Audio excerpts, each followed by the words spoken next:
I'm Haley Taylor, and you're listening to the Rough Draft Diaries.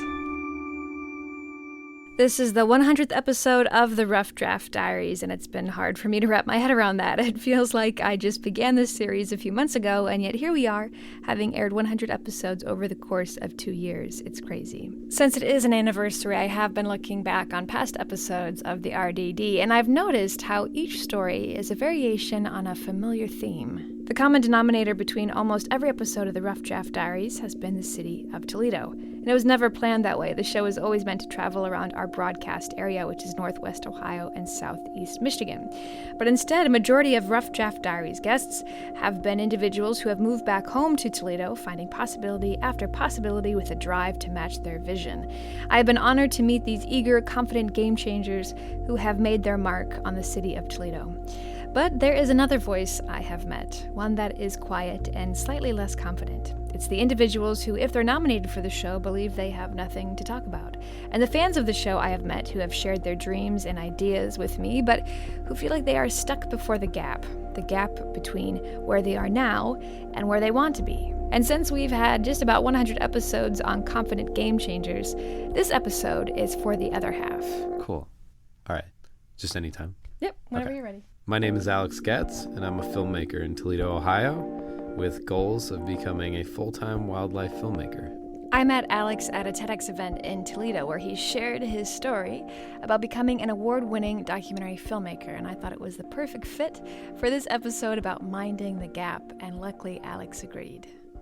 In 2015, somebody had sent us a link to a wildlife film competition that Nat Geo Wild, which is like the sister of National Geographic, it's the wildlife division, I guess. And so when somebody's like, National Geographic's looking for the next wildlife filmmaker, and they send you the link, you're like, I don't know if I'm that guy. So we submitted this film, and we didn't expect to get into it.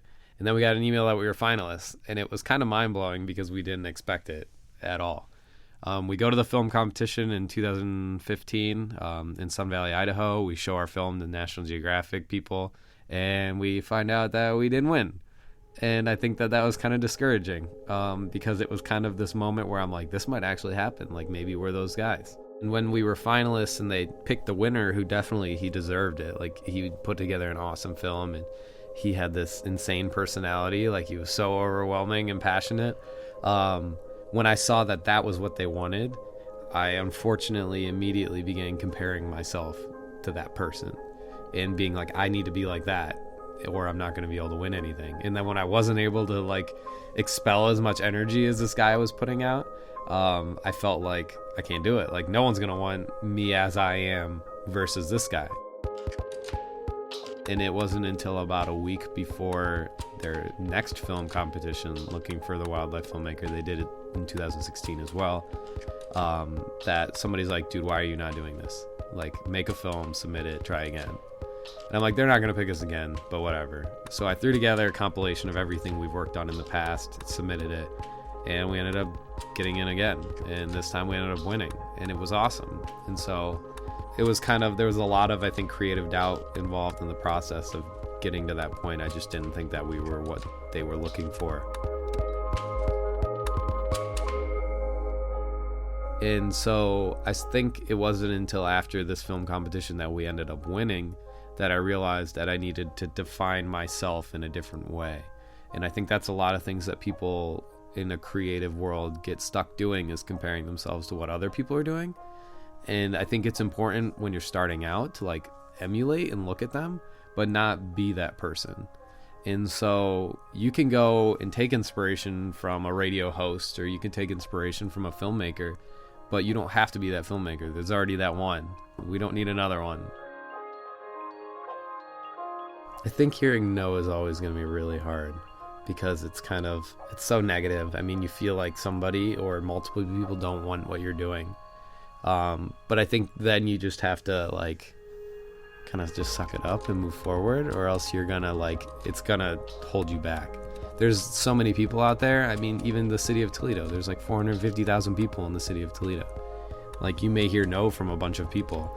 There's somebody else out there who may be looking for whatever you're creating. But, you know, that's gonna happen. And you hear it from a lot of people who, I guess, have made it, Like you're gonna hear like 100 no's, and then the one yes is really all you're looking for.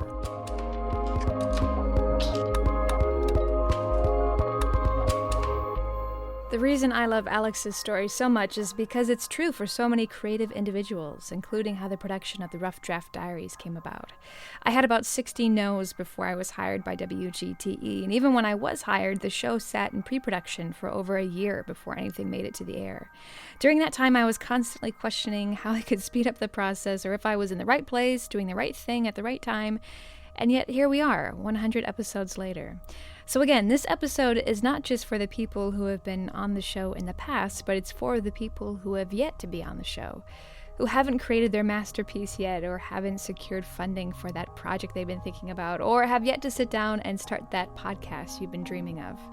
I know from experience it takes patience and a lot of courage, something I haven't mastered just yet. But I know in time we will learn to mind the gap. And when you do, I can't wait to talk to you about it on the next 100 episodes of the Rough Draft Diaries.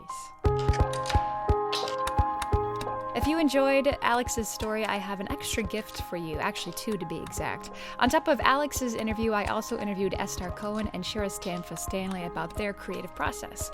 If you want to hear those stories, simply click on their names in the description box below. And don't forget to listen to the next episode of the Rough Draft Diaries.